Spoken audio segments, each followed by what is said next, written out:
안녕하십니까. 보건학문앤인권연구소 전국 13개 지부와 10만 학부모 연대는 공교육을 망친 주범, 진보 좌파 혁신교육을 심판하기 위해 대한민국 대통령으로 김문수 후보를 강력히 지지하는 바입니다.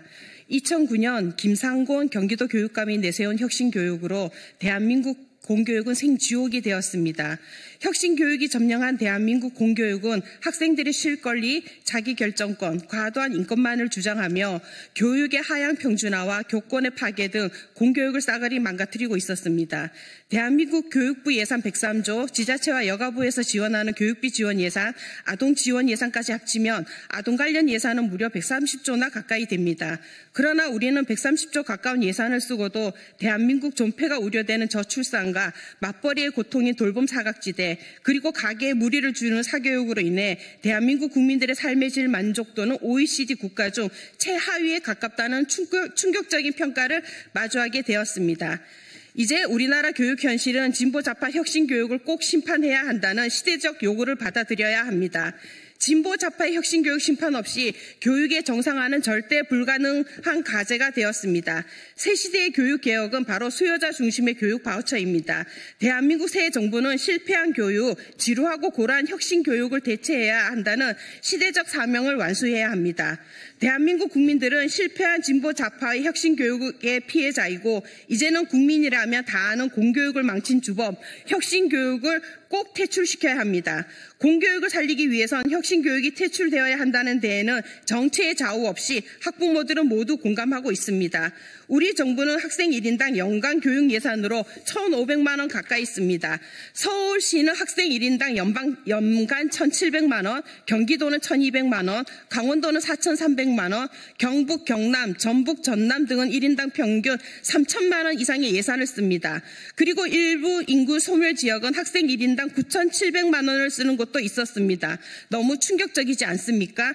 일반 소시민 가정의 아버지가 버는 수입보다 더 많은 교육 예산을 쓰는 지자체가 있는데도 불구하고 우리 아이들은 국영수도 학원으로, 피아노 미술도 학원으로, 축구, 농구, 탁구, 수영도 학원, 심지어 줄넘기, 종이접기, 띰틀도 학원을 가야 맘 놓고 한다는 건 아무리 생각해도 납득이 안 되는 부분입니다.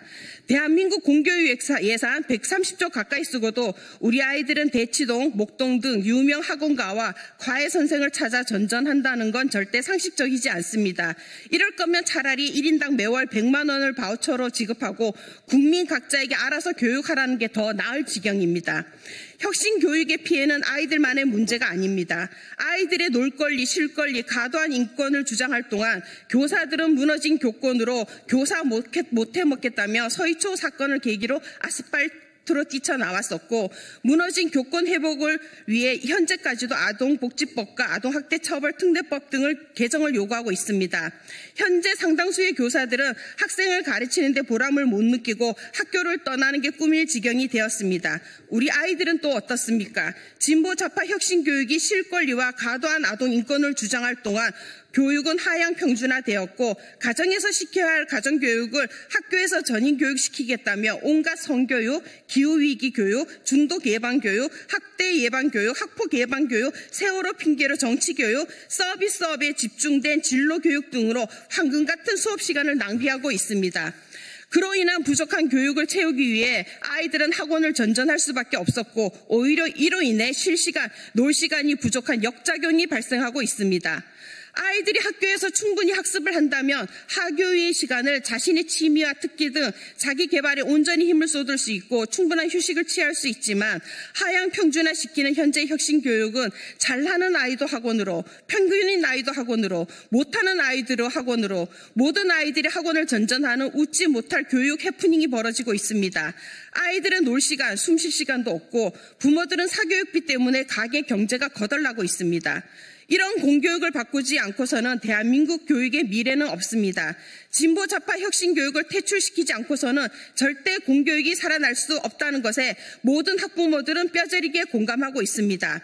공교육 살리기 최우선 성과제가 진보 좌파 혁신 교육 퇴출입니다. 정치의 좌우를 떠나 무너진 교권을 살리기 원하는 교사들은 당연히 김문수 후보를 지지해야 합니다. 지난 20년 가까운 혁신교육이 만든 교육이 실패를 보고도 김문수 후보를 선택하지 않는다는 그들이 있다면 지금까지 말한 그들의 교육은 거짓이고 사기라는 증거가 될 것입니다. 대한민국 학부모들이 진짜 사교육 없이 공교육 안에서 내 노력만으로도 충분히 인서울대, 의대, 내 자녀의 성공적인 취업 독립을 원한다면 당연히 김문수 후보를 지지해야 합니다. 정치 이념이 아무리 중요해도 내 아이의 교육과 미래보다 중요하지 않습니다. 조국 전 장관은 자기 자녀는 특혜로 키우며 우리 대한민국 평범한 소시민의 자녀들은 가분개로 살아도 된다고 주장했지만 우리는 절대 그 말에 동의할 수 없습니다. 내 자녀가 가분개로 산다면 기득권의 자녀도 가분개로 살아야 하고 기득권의 자녀가 특혜로 산다면 우리 자녀도 똑같이 특혜를 주는 것이 공정이고 상식이고 기회의 균등입니다. 교육은 우리 자녀들이 개천에서 용이 되는 유일한 시스템입니다. 그 시스템을 망쳐 내 자녀가 용이 될 기회를 박탈한 진보 좌파 혁신 교육은 꼭 심판해야 합니다. 대한민국 미래인 공교육 정상화와 혁신교육 심판을 위해 꼭 김문수 후보를 대통령으로 선택해 주시고 기로에 선 대한민국 교육 위기를 불쌍히 생각하신다면 전 국민들이 투표장으로 나와 필히 기호 2번 김문수 후보로 기표해 주시길 간곡히 부탁드립니다. 전 국민이 압도적으로 김문수 후보를 지지한다면 대한민국 공교육이 살아납니다. 감사합니다.